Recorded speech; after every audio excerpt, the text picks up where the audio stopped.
اعوذ باللہ من الشیطان الرجیم بسم اللہ الرحمن الرحیم الحمد للہ رب العالمین وصلی اللہ علی محمد وآلہ الطاہرین اللہم صل علی محمد وآل محمد وعجل فرجهم اللہم کل ولیک الحجۃ ابن الحسن صلواتک علیہ وعلی آبائہ فی هذه الساعة وفی کل ساعة ولیا وحافظا وقائدا وناصرا ودلیلا وعینا حتی تسکنہ ارضک طوعا وتمتعہ فیہا طویلا. ایک صلوات پڑھیں محمد وآل محمد اللہم صل علی محمد وآل محمد وعجل فرجہم. ہم خانوادہ اہل بیتی جو ہمارا ٹاپک ان چند دنوں سے ماہ مبارک رمضان کے ان قیمتی لمحات میں برگزار ہو رہا ہے، خداوند سبحان کی توفیق سے اور امام زمانہ علیہ السلام کی دعاؤں سے اور ان کی امداد سے آج اس کا آخری سیشن ہے. اگرچہ موضوعات رہتے ہیں کہ انشاءاللہ میں آخری سیشن میں موضوعات کی ایک فہرست جو باقی رہ جائیں گے وہ بیان کروں گا، اور انشاءاللہ ان موضوعات کو جو باقی رہ جائیں گے انشاءاللہ حوزہ علم کم اور قوم مقدسہ سے اس کو انشاءاللہ تکمیل کرنے کی کوشش کریں گے اور اس کو ایک کمپلیٹ پیکج بنانے کی کوشش کریں گے. بات یہ ہوئی تھی کہ اہل بیتی خانوادہ جو کہ اسلام کا فیملی سسٹم کا جو پرسپیکٹیو ہے، اس کے 100% اپوزٹ وہ فیملی پرسپیکٹیو ہے جس کو آج کے زمانے میں ہم تعبیر کرتے ہیں ایک سیلیبریٹی فیملی پرسپیکٹیو، ایک ایسا لائف سٹائل کہ جس کے اندر اسلامی ویلیوز نہیں ہوتی ہیں، اسلامی اقدار نہیں پائی جاتی ہے. ممکن ہے ایک ایسا خاندان ہو جو کہ مسلمان ہو، خدا کی پرستش کرتا ہو، نماز اول وقت پڑھتا ہو، لیکن وہ اقدار اور وہ ویلیوز اور وہ اصول اور پرنسپلز جو اس فیملی کے اوپر حاکم ہیں، جس کی بنیاد پر یہ فیملی اپنی روزانہ کی زندگی گزار رہی ہے، ممکن ہے وہ اہل بیتی پرنسپلز نہ ہو، اسلامک پرنسپلز نہ ہو، بلکہ کیا ہو 100% 180 ڈگری مقابل ہو، جس کو ہم کیا کہتے ہیں سیلیبریٹی فیملی سسٹم کے پرنسپلز ہوتے ہوں.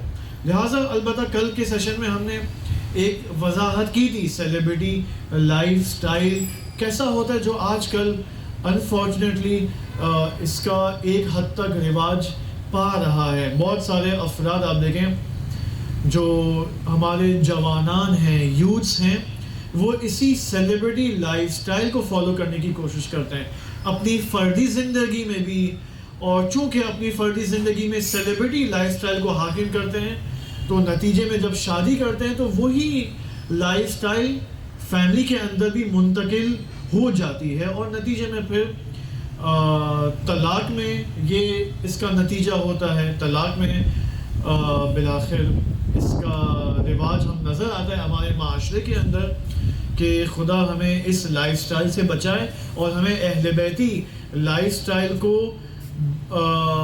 آغاز اور اس کو کنٹینیو کرنے کی خدا ہمیں توفیق عطا فرمائے انشاءاللہ. ایک صلوات پڑھیں محمد وآل محمد اللہم صل علی محمد وآل.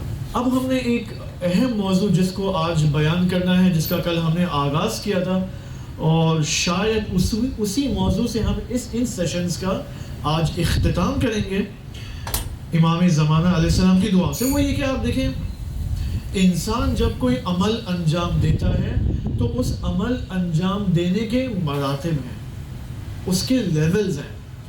وہ لیولز لو سے ہائی تک ہیں، لمیٹڈ سے ان لمیٹڈ تک وہ لیولز عمل کے انسان انجام دے سکتا ہے. یہ اس کی نیت پر ڈیپینڈ کرتا ہے کہ انشاءاللہ اس کو ہم ڈسکس کریں گے. سب سے پہلا لیول ایک انسان کے عمل کا وہ یہ ہے کہ جب انسان ایک عمل شروع کرتا ہے، فار ایگزامپل لیکچر میں آنا ایک عمل ہے، لیکچر سننا ایک عمل ہے، میں جو یہ لیکچر دینے کی مجھے توفیق حاصل ہوئی بھی ایک عمل ہے، ٹھیک ہے، ہم جو اس وقت بیٹھے ہوئے ہیں یہ عمل ہے، اوکے، یہ سب اعمال کی ایگزامپلز ہیں. اب انسان جب نماز مثلا واجب نماز بجا لاتا ہے تو سب سے لوئسٹ نیت کیا ہو سکتی ہے؟ سب سے نچلے اور لیول اور درجے کی کیا نیت ہو سکتی ہے؟ وہ یہ کہ یہ روزہ اور یہ نماز مجھ پر واجب قرار دی گئی ہے، چونکہ واجب قرار دی گئی ہے مجھے انجام دینا ہے. اگر انجام نہیں دوں گا تو کیا ہوگا؟ واجب اعمال کو میں انجام نہیں دوں گا تو کیا ہوگا؟ مجھے کہاں جانا ہوگا؟ سیدھا جہنم میں جانا ہوگا. میں اس نیت سے انجام دیتا ہوں تاکہ جہنم نہ جاؤں. آیا یہ نیت اور یہ نگاہ غلط ہے؟ غلط نہیں ہے، لیکن کافی ہے؟ کافی نہیں ہے. لازم ہے یہ نگاہ، اس انسان کے لیے یہ نگاہ لازم ہے جو سب سے پہلی مرتبہ اس عمل کو انجام دینا چاہتا ہے، پہلی مرتبہ دین میں وارد ہوا ہے. آپ اس کو نہیں کہہ سکتے کہ دیکھو عمل جو ہے وہ عبادات جو ہیں وہ تاجروں کی نہیں ہونی چاہیے، جنت کی لالچ میں نہیں ہونی چاہیے، جہنم کی خوف میں نہیں ہونا چاہیے، بلکہ عبادت قرب خدا کے لیے انجام دینا چاہیے. خوب ایسا شخص جو پہلی مرتبہ دین میں وارد ہوا ہے، آپ اس کو یہ نگاہ نہیں دے سکتے کہ بھائی آپ قرب الہی کے لیے عمل انجام دو. اس کو آپ اسی جنت اور جہنم کی نگاہ سے دین میں لے کے آؤ. ٹھیک ہے، یہ سب سے پہلی اٹریکشن ہونی چاہیے. ہاں جب یہ 5-6 سال اس نگاہ کے طور پر، اس نگاہ کے اور پرسپیکٹیو کے بیس پر اس عمل کو انجام دیں، اب آپ آئیں اس کو ایک بالاتر نگاہ اور پرسپشن عطا کریں واجبات کو انجام دینے کے لیے. اب سب سے پہلا پرسپشن اور سب سے لوسٹ نیت کیا ہو گئی؟ جہنم سے بچنے کے لیے میں یہ واجب عمل انجام دینا ہوں. اپنے اس کو ہم کہتے ہیں وظیفے پر عمل کرنے کی نگاہ. میں نے اپنا وظیفہ انجام دے دیا، الحمدللہ اب کم از کم جہنم نہیں جاؤں گا، مشکل نہیں ہے، ٹھیک ہے. لیکن اب ہمیں کیا کرنا ہوگا؟ اس نگاہ سے ایک اپ گریڈڈ نگاہ ہمیں اپنانی ہوگی، ایک نیکسٹ ورژن نمبر 2.0 کی نگاہ ہمیں اپنانی ہوگی. وہ یہ اب اگر میں نے اچھا اس کا اثر کیا ہوگا؟ یہ جو میں نے جہنم کے خوف سے عمل واجب عمل انجام دیا، اس کا اثر کیا ہوگا؟ اس کا اثر یہ ہوگا کہ یہ عمل اور اس عمل کی جو نیت ہے وہ میرے اپنی ذات تک محدود رہ جائے گی، اس سے بالا اس عمل کی تاثیر نہیں ہوگی.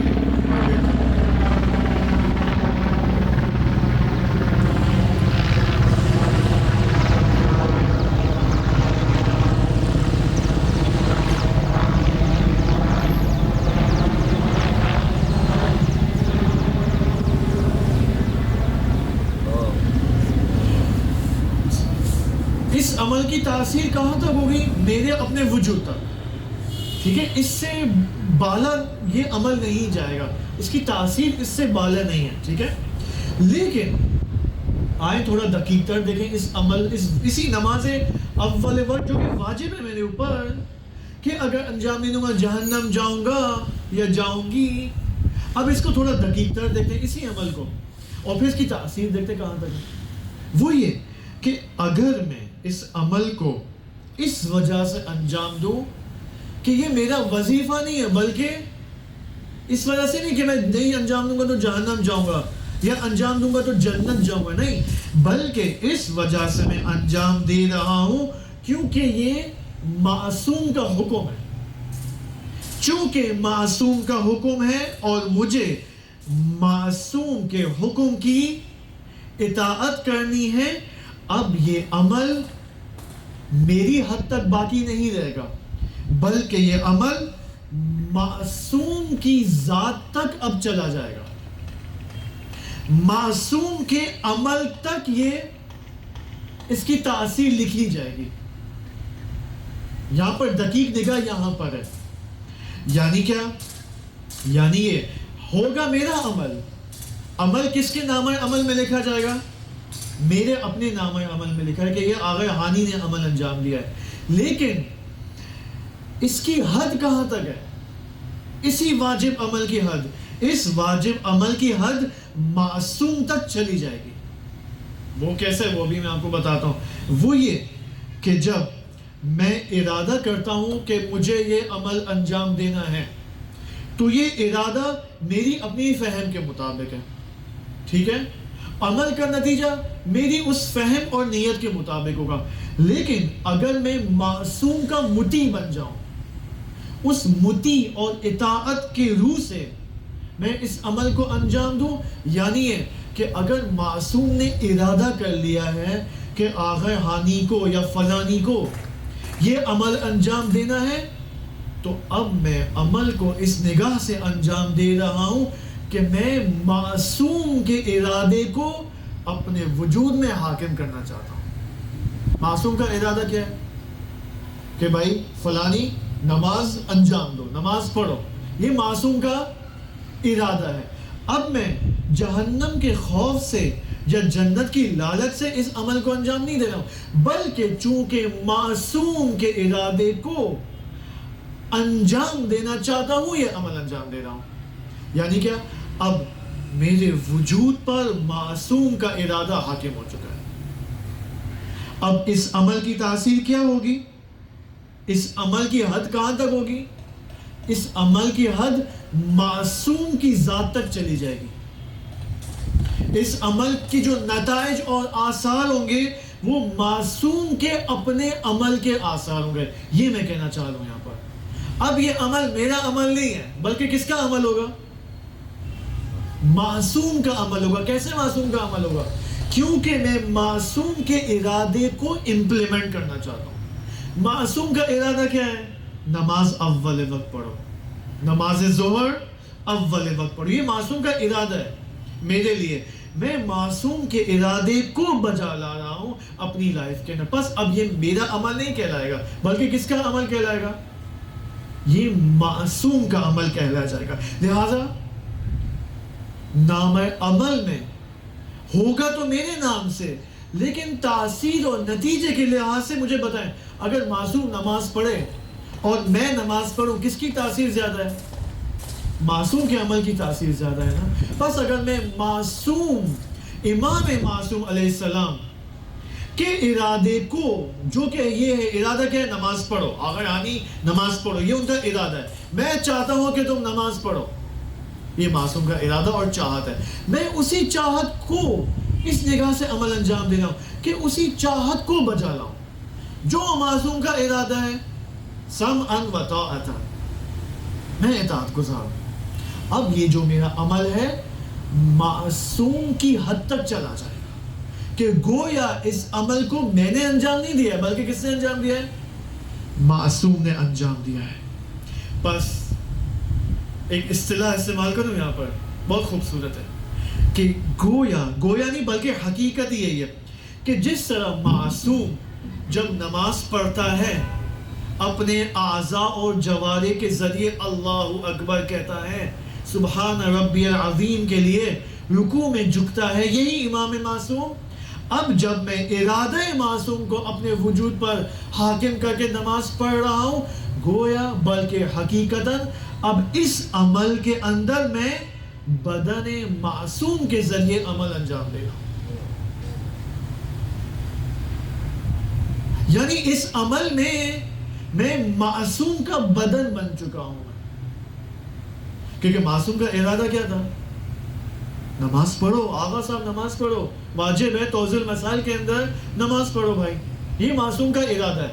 جب میں معصوم کے ارادے سے اس عمل کو انجام دوں گا تو میں اس بدن معصوم سے اس عمل کو انجام دے رہا ہوں. کس کی تاثیر پر زیادہ ہے؟ بس اگر یہ نیت میری ہو جائے تو کیا تاثیر ہوگی؟ بس وہ نیت کہاں کہ بھائی مجھے جہنم کے خوف سے عبادت کرنی ہے، جنت کی لالچ میں مجھے عبادت کرنی ہے، اگرچہ غلط نہیں ہے لیکن اس کی تاثیر بہت کم ہے، اس کی تاثیر زیادہ ہے. لہٰذا آپ دیکھیں روز قیامت کے اندر بھی یہی ہے. ٹھیک ہے، کس کا رتبہ زیادہ ہوگا روز قیامت؟ مخلصین کا رتبہ زیادہ ہوگا. اور کس کا رتبہ زیادہ ہوگا؟ جو مخلصین کے تابع اور اطاعت گزار ہے. بس اگر معصوم کون ہے؟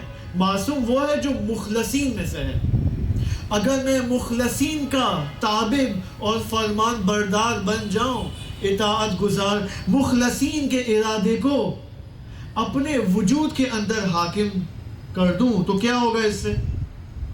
تمام اعمال، فقط یہاں پر عبادات کے اندر بھی، حتیٰ آپ سمجھے مستحبات کے اندر بھی، حتیٰ حلال روزی کمانے کے اندر بھی میں اسی نگاہ کو اپناؤں تو یہ میرے تمام اعمال اس امام معصوم کے بدن سے شمار ہوں گے، وہاں سے پھوٹ رہے ہوں گے.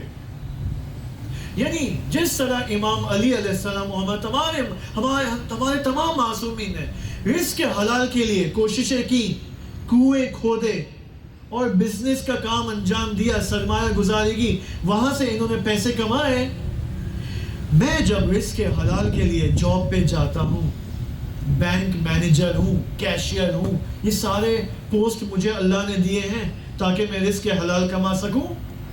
اب اگر یہ میری نیت ہو جائے کہ میں رزق حلال اس وجہ سے انجام دے رہا ہوں کیونکہ یہ معصوم کا ارادہ ہے میرے لیے، میں معصوم کے ارادہ کے تابع گزاروں، اطاعت گزاروں، اس وجہ سے میں رزق حلال کما رہا ہوں.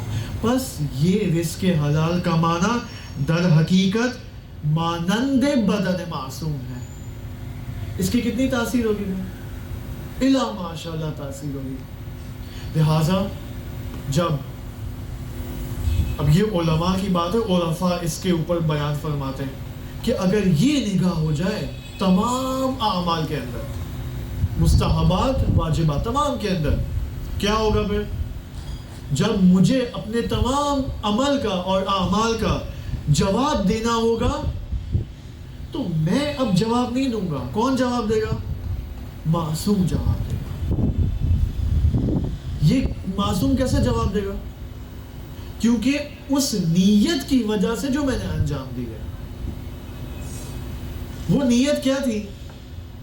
کہ میں یہ لیکچر میں آیا ہوں کیونکہ معصوم کا فرمان ہے کہ طلب العلم فریضۃ علی کل مسلم و مسلمۃ. تمام لوگوں کے اوپر طلب علم دین کیا ہے؟ واجب ہے. معصوم کا ارادہ ہے کہ میں علم دین کو حاصل کرنے کے لیے یہاں پر حاضر شرکت کروں درس میں. اب اس عمل کا جواب کون دے گا؟ معصوم دے گا. بات سمجھ میں آ رہی ہے؟ ٹھیک ہے، کتنی عالی نگاہ ہے یہاں پر، کس قدر بہترین ہے. اب اگر ہم چاہتے ہیں کہ رحیم ولائی اور رحیم رحمانی سے ہم متصل ہو جائیں تو اس کا کیا طریقہ ہوگا؟ معصوم کے ساتھ صلہ رحمی اختیار کرنا چاہیں، 24 گھنٹے معصوم سے کنیکٹڈ رہنا چاہیں تو ہمیں اپنی نیت کے اندر دستکاری کرنی ہوگی. ہمیں اپنی نیت کا دائرہ بڑھانا ہوگا. اس نیت کو، ہر عمل کو کس سے ہمیں گرہ لگانا ہوگا؟ معصوم سے. اگر میرا ہر عمل معصوم یا معصوم کے بدن سے گرہ لگ جائے تو یہ صلہ رحمی ہے معصوم کے ساتھ. یہ اس رحم رحمانی اور ولائی کے ساتھ اتصال برقرار کرنے کا مطلب ہے. لہٰذا اب میں آپ کو کچھ مثالیں دیتا ہوں تاکہ ملموس ہو جائے یہ مسئلہ، ہمیں نظر آئے اپنے گھر کے اندر. مثال کے طور پر آپ دیکھیں، ایک خاتون ہے، ایک ماں ہے، جب یہ گھر کے اندر کھانا پکاتی ہے، کچن میں افطاری پکا رہی ہے، بریانی بنا رہی ہے، پیاز کاٹ رہی ہے، بلا کے محنت کر رہی ہے بھائی، تاکہ اپنے شوہر کو کھلائے، بچوں کو کھلائے، خود بھی کھائے. یہ ایک عمل ہے یا نہیں؟ پیاز کاٹنا عمل ہے، کھانا بنانا عمل ہے. یہ عمل، اس کی ایک چھوٹی نگاہ کیا ہے کہ میں اس نگاہ سے کھانا پکا رہی ہوں کیونکہ میرا وظیفہ ہے. اوکے، رسپانسبلٹی ہے. چونکہ وظیفہ ہے تو نبھانا تو ہے، نہیں نبھائیں گے تو شوہر چلائے گا میرے اوپر کہ میں گھر پہ آفس سے آیا کیوں کھانا ٹائم پہ نہیں پکا. خوب، اب تو مجھے پکانا تو پڑے گا، نہیں پکاؤں گی تو بچے کہاں سے کھائیں گے. ٹھیک ہے، یہ ایک نگاہ ہے جو کہ بہت چھوٹی نگاہ ہے، غلط نہیں ہے لیکن چھوٹی نگاہ ہے. اس سے اور ایک اور اپ گریڈ نگاہ کیا ہوگی کہ میں کھانا بنا رہی ہوں کیونکہ خدا کی اطاعت کر رہی ہوں. خدا کے ارادے کو اپنے وجود میں، خدا کا ارادہ کیا ہے؟ کہ میں جو کہ اس گھر کی عورت ہوں، وائف ہوں، ماں ہوں، میرا فریضہ ہے، خدا کا ارادہ ہے کہ میں اپنے شوہر کو سرو کروں، اپنے شوہر کو کیا کروں؟ اس کی خدمت کروں، اپنے بچے کو حلال روزی کھلاؤں. یہ خدا کا ارادہ ہے. اس ارادے کو میں اپنے وجود پر حاکم کرتی ہوں اور کھانا بنا رہی ہوں. اس کی تاثیر کتنی ہوگی پھر؟ الہ ماشاء اللہ تاثیر ہوگی. لہذا یہاں پر آپ آئیں. ایک اور تاثیر کیا ہوگی اس نگاہ کی؟ ایک اور تاثیر کیا ہوگی؟ یہ کہ میں چونکہ حدیث میں کیا ہے؟ حدیث میں بسم اللہ ہے. حدیث امام معصوم یا رسول خدا صلی اللہ علیہ وآلہ وسلم کی حدیث ہے کہ جہاد المرأتی حسن التباعل. ایک عورت کا جہاد کیا ہے؟ حسن التباعل ہے، بہترین ہمسرداری ہے، بہترین خانے داری ہے، بہترین طریقے سے اپنے ہسبینڈ کو سرو کرنا ہے. یہ اس کا جہاد ہے. خانے داری، ہاؤس وائف، بہترین ہاؤس وائف بننا، بہترین طریقے سے کھانا پکانا، صاف صفائی رکھنا گھر کے اندر. خوب اگر یہ جہاد ہے، یہ جہاد وہی جہاد جو اصحاب نبی اکرم نے جنگ بدر میں انجام دے کر وہ ثواب کمایا، وہ فضیلت کمائی، وہی فضیلت مجھے گھر بیٹھ کر حاصل ہو سکتی ہے، ایک خاتون کو حاصل ہو سکتی ہے. لیکن کس نگاہ کو اپنانے سے؟ اس نگاہ سے کہ میں اطاعت امر الہی کو بچا رہا ہوں، اس اطاعت کو، اس ارادے کو اپنے وجود پر حاکم کر رہی ہوں اور کھانا بنا رہی ہوں، گھر کی صفائی کر رہی ہوں. وہ فضیلت مجھے اس وقت حاصل ہوگی. لہٰذا آپ دیکھیں ہم نارملی کیا کرتے ہیں ایام مناسبتوں میں، کیا کرتے ہیں؟ ولادت، شہادت، نیازوں کا اہتمام کرتے ہیں. ولادت کے ایام میں تو مثال کے طور پر امام مجتبیٰ علیہ السلام کی ولادت آ رہی ہے تو مثال کے طور پر گھر میں سفرے کا انتظام کیا ہوا ہے، یا مثال کے طور پر کنڈے کی نیاز ہے.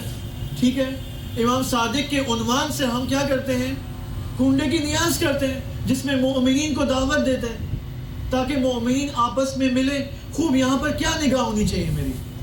آیا فقط نیاز کی نگاہ ہونی چاہیے، یا نیاز کے ساتھ ساتھ ایک اور پرسپیکٹیو کو بھی ہم یہاں پر ایڈ کر دیں؟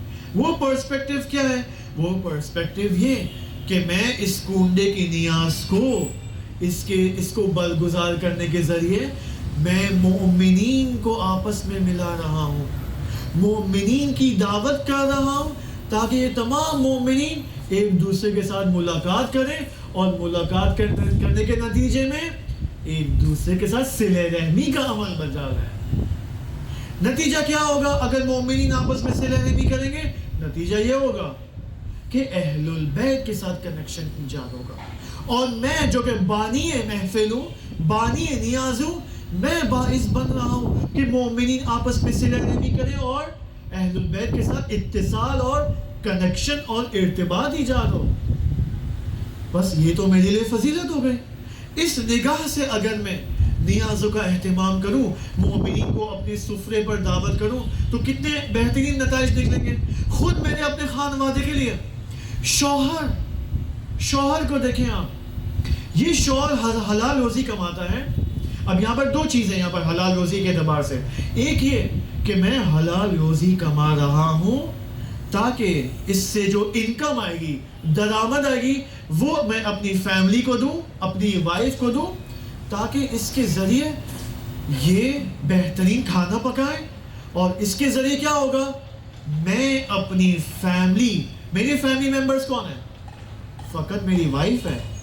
یہ وائف فقط میری وائف نہیں ہے، یہ وائف مسلمان بھی ہے، شیعہ علی بھی ہے. یعنی میں روزی حلال کو کما کر مومنین کی پذیرائی کرتا ہوں اپنے گھر کے اندر. کون مومنین؟ وہی مومنین جو میری وائف ہے، میرے بچے ہیں، یہ مومنین ہے نا. یعنی میں اہل البیت کے پیروکار کو پذیرائی کر رہا ہوں، ان کو سرو کر رہا ہوں. یہ ایک ہسبینڈ کی نگاہ اگر ہو جائے تو اس کے کیا نتائج ہوں گے؟ یہی ہسبینڈ جب حلال روزی کمانے جاتا ہے، بینک میں جاتا ہے، اس کا اپنا بزنس ہے، اس کی کیا نگاہ ہونی چاہیے کہ میں امر خدا کو اپنے وجود میں اعمال کر رہا ہوں، حاکم کر رہا ہوں۔ لہٰذا آپ دیکھیں یہ وہ طریقہ کار ہے۔ یہ کل میں نے یہ بات کہی تھی کہ نیت کے اندر ہمیں اس کا دائرہ بڑھانا ہوگا، اور نیتوں کا دائرہ بڑھانا اس کا آپ دیکھیں بہت ہی انلیمیٹڈ اس کے وہ ہیں آثار ہیں۔ لہٰذا ایک حدیث میں آپ کی خدمت میں یہاں پر پیش کروں گا، آپ دیکھیں اس حدیث کے کیا نتائج نکلتے ہیں۔ بہت ہی خوبصورت حدیث ہے، اور دیکھیں بہت طولانی بھی ہے، ٹھیک ہے۔ اس کو ہم اپنے زندگی میں کیسے عمل اور امپلیمنٹ کر سکتے ہیں۔ ایک صلوات پڑھیں محمد و آل محمد، اللہم صلی علی محمد و آل محمد وعجل فرجہم۔ یہ حدیث امام عسکری علیہ السلام سے نقل ہے کہ امام عسکری علیہ السلام فرماتے ہیں کہ نبی اکرم صلی اللہ علیہ وآلہ وسلم نے یہ بات بیان فرمائی۔ دیکھیں کتنی خوبصورت ہے یہ حدیث، اس وقت ٹوٹل پریکٹیکل ہے ہماری لائف، مکمل، ٹھیک ہے۔ آپ دیکھیں ان اللہ یبعث یوم القیامہ، یہ حدیث موت کے چیپٹر، قیامت کے چیپٹر سے بھی مربوط ہے۔ ان اللہ یبعث یوم القیامت اقواما، خداوند سبحان روز قیامت بعض اقوام کو مبعوث کرے گا، ٹھیک ہے، اٹھائے گا، کہ ان اقوام کی کیا ہے کہ جب ان کا محاسبہ عمل ہوگا، ان کے عمل کا حساب و کتاب لیا جائے گا، ٹھیک ہے، تو جب ان کا میزان عمل دیکھا جائے گا اور نامہ عمل اور کتاب عمل دیکھا جائے گا، وہاں پر ان کی کتاب عمل میں سیئات ہی سیئات پائے جائیں گے، گناہ ہی گناہ پائے جائیں گے، گناہوں سے پر، سیئات سے پر ہوگی ان کے کتاب عمل۔ کتنا سنگین معاملہ ہے۔ فَيُقَالُ لَهُمْ، ان سے کہا جائے گا، هَذِهِ السَّيِّئَاتِ فَأَيْنَ الْحَسَنَاتِ وَإِلَّا فَقَدْ عَتِبْتُمْ، یہ تو تمہارے سیئات ہیں جو مجھے خدا فرما رہا ہے، یہ تو تمہارے سیئات ہیں جو مجھے نظر آ رہے ہیں، تمہارے حسنات کہاں پر ہیں؟ کہ اگر تمہارے حسنات نہ ہوں اور فقط سیئات ہی سیئات ہو، تو تمہیں معصیت کار کے عنوان سے تمہارا حساب لیا جائے گا، اور پھر تمہارا انجام تمہیں پتہ ہے کہاں ہوگا۔ تمہارے حسنات کدھر ہے بھائی؟ خدا کہہ رہا ہے یہاں پر یہ شخص جو کہ اس قوم کا ایک شخص ہے، دیکھیں کیا فرماتا ہے، کیا بیان، دیکھیں کتنا خوبصورت اور عالی نگاہ ہے اس شخص کی، اور یہ نگاہ اگر ہمارے ہاں آ جائے تو آپ دیکھیں کیا برکات ہوگی، خصوصاً آخرت کے اندر۔ وہ یہ ہے کہ فَإِنِّي، یہ شخص کہتا ہے، فَإِذَا النَّدَاءُ مِن قِبَلِ اللَّهِ عَزَّ وَجَلَّ لَئِن لَّمْ تَعْرِفُوا لِأَنفُسِكُمْ عِبَادِي، یا ربنا، اے ربنا، اے میرے، اے ہمارے رب، مَا نَعْرِفُ لَنَا حَسَنَاتٍ، ہمارے کوئی حسنات نہیں ہیں، ہمیں کوئی اپنے حسنات یاد نہیں آ رہے، ہمیں اپنے حسنات یاد نہیں آ رہے۔ فَإِذَا النَّدَاءُ مِن قِبَلِ اللَّهِ عَزَّ وَجَلَّ لَئِن لَّمْ تَعْرِفُوا لِأَنفُسِكُمْ عِبَادِي حَسَنَاتٍ فَإِنِّي أَعْرِفُهَا لَكُمْ وَأُوَفِّرُهَا عَلَيْكُمْ۔ یہاں پر جب یہ شخص کہتا ہے کہ خدایا ربنا، ہمیں اپنے حسنات بالکل یاد ہی نہیں ہے کہ ہم نے کوئی حسنات انجام بھی دی ہوں، جب خدا یہ بات سنے گا تو خدا کہے گا، اچھا اے میرے بندگان، اگر تم اپنے حسنات کو بھول بیٹھے ہو تو میں تمہارے حسنات کو نہیں بھولا ہوں، مجھے معلوم ہے تم نے اپنی زندگی میں کتنے کتنے حسنات انجام دیے ہیں، اور میں تمہارے حسنات کو یہاں پر اضافہ کروں گا اس ترازو کے اندر، یعنی میری نگاہ سے تمہارے حسنات مخفی نہیں ہیں۔ یہاں پر کیا نگاہ بیان ہو رہی ہے؟ علماء فرماتے ہیں حدیث کی روح سے، یہ حدیث کے اندر ہے، جب انسان عمل صالح کو بجا لاتا ہے تو اس کو بھول جائے، اس کو فراموش کر جائے، اس کو یاد نہ رکھے کہ ہاں میں نے تو 10 دن پہلے ایک فقیر کی مدد کی تھی، نہیں، اس کو بھول جائے، بالکل فراموش کر جائے، پھر خدا قیامت کے دن ہمارے حسنات کو ہمیں یاد دلائے گا۔ بات سمجھ میں آ رہی ہے؟ لیکن اگر انسان گناہ کا عمل بجا لائے تو اس کو مت بھولے، اس کو یاد رکھے کہ میں نے یہ گناہ انجام دیے تاکہ میں توبہ بجا لا سکوں، تاکہ میں ان کے آثار کو ڈیلیٹ کروں، اریز کر سکوں اپنے وجود سے. لیکن حسنات کو کیا کرنا ہوگا؟ بالکل فراموش. لہٰذا یہ شخص جو یہ کہہ رہا ہے کہ خدا رب بنا مجھے اپنے حسنات یاد نہیں، یہ ایک ادب ہے. در حقیقت ادب ہے خداوند سبحان کی بارگاہ میں.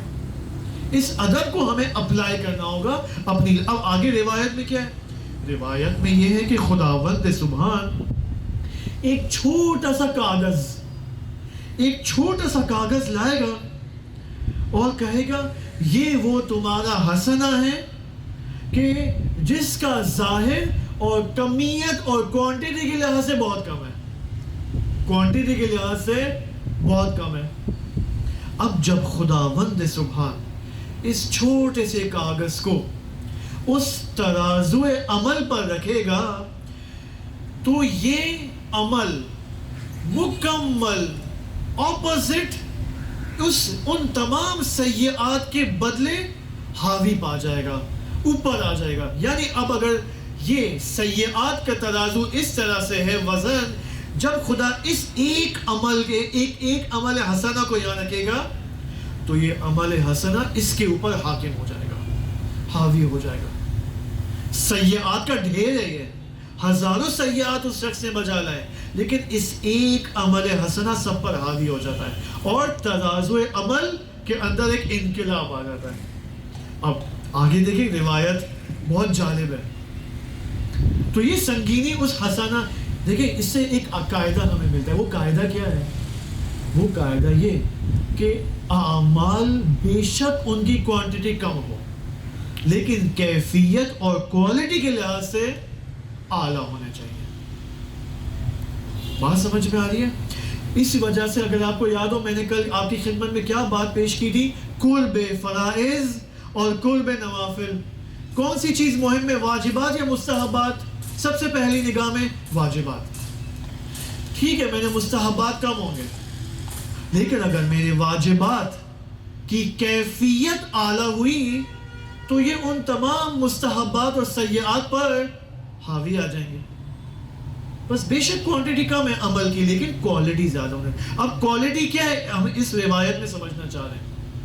اب جب یہ ہو جاتا ہے تو یہ شخص، اس کے بعد کہا جاتا ہے کہ اب دیکھیں خدا کیا اس کو اجر دیتا ہے کہ اے شخص، اب جب تمہارا حسنہ، ایک عمل حسنہ تمام سیئات پر حاوی آ چکا ہے، اب نہ فقط تم جنت جاؤ گے بلکہ تم اب اپنے والدین کو بھی، اپنے بھائیوں کو بھی، اپنی بہنوں کو بھی اپنے ساتھ جنت لے جا سکتے ہو.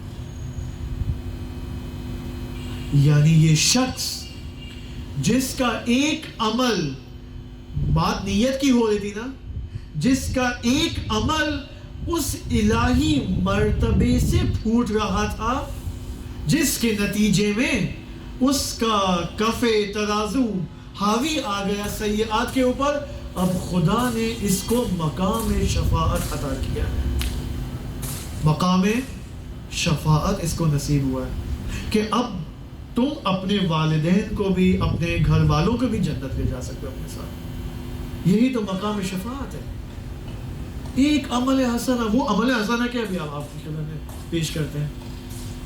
بس ایک قاعدہ اور ہمیں مل گیا اس پہلے پوائنٹ کے نتیجے میں اور اس حدیث کے نتیجے میں کہ میں جو بھی عمل انجام دوں اس کا سرچشمہ میری اپنی فہم نہیں ہونا چاہیے. اس کا سورس اور سرچشمہ کیا ہونا چاہیے؟ وہ الہی مرتبہ، اس معصوم کے ارادے سے میرا عمل نکلنا چاہیے، نہ کہ میری اپنی فہم سے، نہ کہ میرے اپنے ارادے سے میرا عمل انجام پانا چاہیے. معصوم کا ارادہ سرچشمہ ہونا چاہیے میرے عمل کا، وہ الہی مرتبہ، کیونکہ معصوم کا ارادہ الہی مرتبہ ہے. اس الہی مرتبے سے اگر میرا ایک عمل نکلے تو آپ دیکھیں روز قیامت یہ تمام اعمال کس قدر سیئات پر حاوی ہو جائیں گے. اب یہاں پر فَيَقُولُ أَهْلُ الْمَحْشَرِ, یہ جو اہل محشر ہیں جو اس واقعے کو دیکھ رہے ہیں, فرماتے یا رب اما الذنوب فقد عرفنا, یہ جو اس شخص کے ذنوب اور گناہ تھے یہ تو ہم نے دیکھ لیے, لیکن اے رب ہمیں یہ بھی تو بتاؤ فماذا كانت حسنات, اس کے وہ حسنات کیا تھے جس کی وجہ سے اس کو مقام شفاعت بھی مل گیا, اس کے تمام گھر والے جنتی ہو گئے. فیقول اللہ عز وجل, خداوند عز وجل فرمائے گا یا عبادی مشى احدهم ببقیت دین لاخیہ الی اخیہ, یہ حسنہ کیا تھا جو اس نے انجام دیا. خداوند فرماتا ہے اے میرے بندگان جو تم مجھ سے سوال کر رہے ہو, اس شخص کا دنیا میں ایک مومن بھائی تھا. مومن بھائی جیسے ہم سب مومن بھائی ہیں, خونی بھائی کی بات نہیں ہو رہی, مومن ولایت کا جو رشتہ ہے, کہ جس کی نسبت اس کا ایک قرضہ تھا, ایک دین تھا جو اس کو ادا کرنا تھا. یہ شخص مقروض تھا, اس مومن بھائی سے اس نے قرضہ لیا تھا, اب اسے اس قرضے کو ادا کرنا ہے, اس مومن بھائی کو ادا کرنا ہے. جب یہ شخص جس کا حسنہ اس قدر اوپر آ گیا سیئات کے اوپر, جب یہ اس کو قرضہ اور اپنے تمام پیسے قرضے کے طور پر مقروض تھا, اس کو جب ادا کرنے گیا تو اس شخص نے یہ جملہ کہا. یہ جملہ دیکھیں کیا, یہ دیکھیں یہ وہ نیتیں ہیں. اس نے کہا کہ میں تمہیں جو میں نے تم سے قرضہ لیا تھا اب میں تمہیں کمال اشتیاق سے تمہیں واپس لوٹا رہا ہوں, چونکہ تو جس سے میں نے قرضہ لیا ہے تو محب امیر المؤمنین ہے, میں تجھے یہ قرضہ واپس لوٹا رہا ہوں. اب اگر ظاہر سی بات ہے وہ جو طلبگار تھا, وہ جس کے پیسے تھے, قرض دینے والا جو تھا, اگر پیرو یا امیر المومنین نہ ہوتا تب بھی اس شخص کو ملا کے پیسے تو دینے تھے نا. لیکن چونکہ وہ محب امیر المومنین اور شیعہ امیر المومنین تھا, یہ شخص کہتا چونکہ تو محب اور پیرو امیر المومنین ہے, میں پورے شوق کے ساتھ تجھے تمام پیسے واپس لوٹا رہا ہوں. یعنی اس شخص نے کیا کیا, یہ عمل پیسے لوٹانے کا عمل اس نے ولایت کے ساتھ اس عمل کو گرہ باندھ دی. اب آگے دیکھیں, بعد میں وہ جو طلبگار تھا نا, جو پیسے ریسیو کرنے والا تھا, اس نے کہا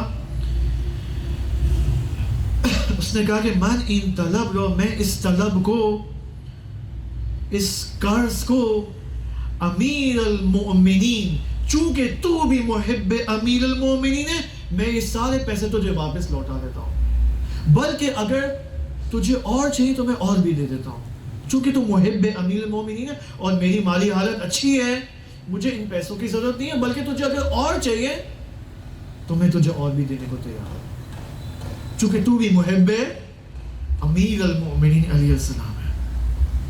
یہاں پر خداوند سبحان ان دونوں کا شکریہ ادا کرتا ہے. خدا شاکر بندہ ہے یہاں پر, اور نتیجے میں قرض دینے والے کے بھی قرض لینے والے کے بھی دونوں کے تمام گناہوں کو معاف کرتا ہے, سارے گناہ معاف. اور لہذا وہ جو چھوٹا کاغذ تھا نا, وہ اس نیت اور نگاہ کی وجہ سے تمام سیئات کے اوپر حاوی آ گیا. اس وجہ سے عمل کی کیفیت, بے شک یہ عمل کم ہو لیکن کیفیت میں بالاتر ہونا چاہیے. مثال کے طور پر ایک شخص ہے جس کا بزنس ہے, یہاں پر یوٹیلیٹی سٹور ہے, گروسری کا بزنس ہے اس کا, اور وہ جو کاؤنٹر پہ بیٹھا ہوا ہے, اگر میں فرض کریں, یہ ایک سینیریو دیکھیں کتنا خوبصورت ہے, آپ دیکھیں اس سے اس کے دنیاوی اور اخروی اثرات کتنے بنتے ہیں یہاں پر.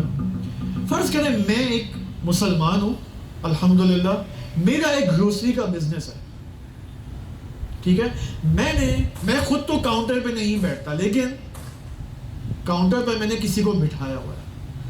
اگر میں اس شخص کو جو کہ کاؤنٹر پہ میرا امپلائی ہے، اس کو اگر میں ٹرین کر دوں، اس کو میں ٹرین کروں کہ بھائی یہ جو تیرے جتنے بھی کسٹمر ہیں نا، اس کو فقط کسٹمر کی نگاہ سے مت دیکھنا، یہ رسول خدا کا پیروکار ہے، یہ خدا کا پیروکار ہے، واجبات پر عمل کرتا ہے. اگر شیعہ ہو تو پیرو امیر المومنین ہے، محب امیر المومنین ہے. اگر شیعہ نہیں تو محب رسول خدا ہے. تم اس کو محب رسول خدا کی نگاہ سے دیکھو اور اس انداز میں اس کو ٹریٹ کرو. پیسے نہیں ہیں، مہلت دو اس کو، اور اپنی زبان سے کہو اسے. یعنی ہم اس طرح ٹرین کریں اپنے امپلائیز کو کہ تم ہمارے کسٹمرز کو اس طرح سے ٹریٹ کرو کہ اگر وہ ڈسکاؤنٹ مانگ رہا ہے کہ بھائی یار یہ 2 کلو انڈے مثال کے طور پر بہت مہنگے آپ دے دو، 20 روپے کا ڈسکاؤنٹ دے دو، چونکہ تو رسول خدا کا پیروکار ہے میں تجھے ڈسکاؤنٹ دیتا ہوں. کتنی عظیم نگاہ ہو جائے گی. خود اس کسٹمر کے اندر کس قدر ایک تحول ایجاد نہیں ہوگا. یہ کسٹمر آپ کی گروسری کا عاشق نہیں بن جائے گا. ہمیں کتنا ہوتا ہے نا بزنس والوں کو کہ ہمیں پکے کسٹمرز چاہیے بھائی، کسٹمرز جمع کرنے ہیں. اس نگاہ سے ہم جمع نہیں کر سکتے. یہ کتنی خوبصورت نگاہ ہے.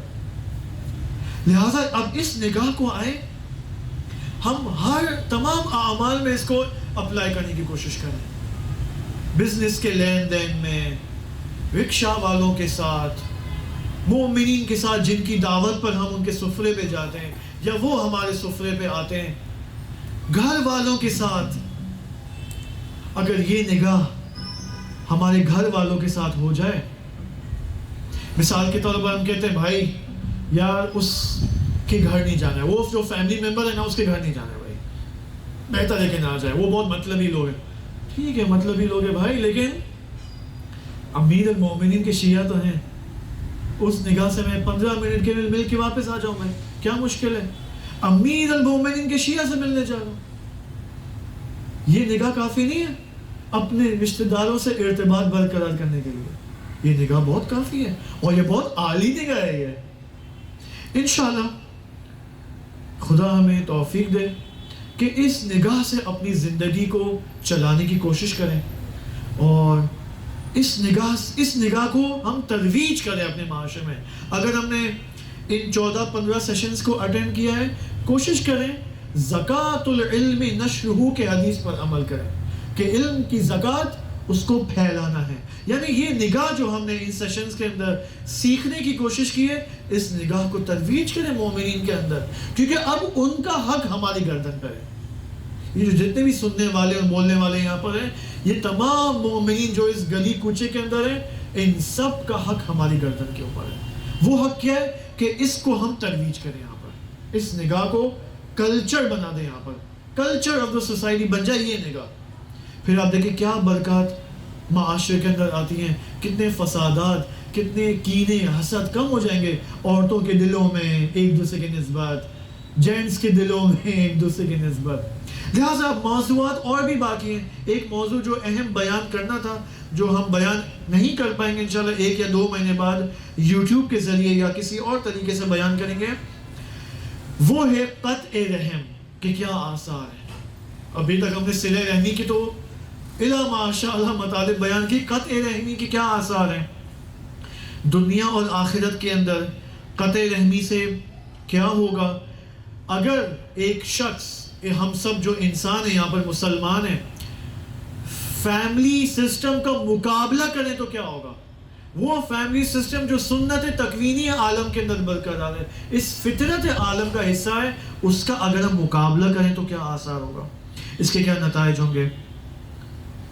اور مثال کے طور پر یہاں پر ایک اہم رول یہ ہے کہ بانیان محافل و مجالس کا تعلق فیملی سسٹم کے استحکام میں، اس کی بنیاد کو مضبوط کرنے میں کیا کردار ہے بانیان محافل اور مجالس اور جن کے ہاتھوں میں امام بارگاہ اور مساجد ہے. یہ ان کا کیا کردار یہاں پر ہے، بہت مہم ہے، یعنی بہت زیادہ یہاں پر اہمیت کے حامل ان کا رول بنتا ہے.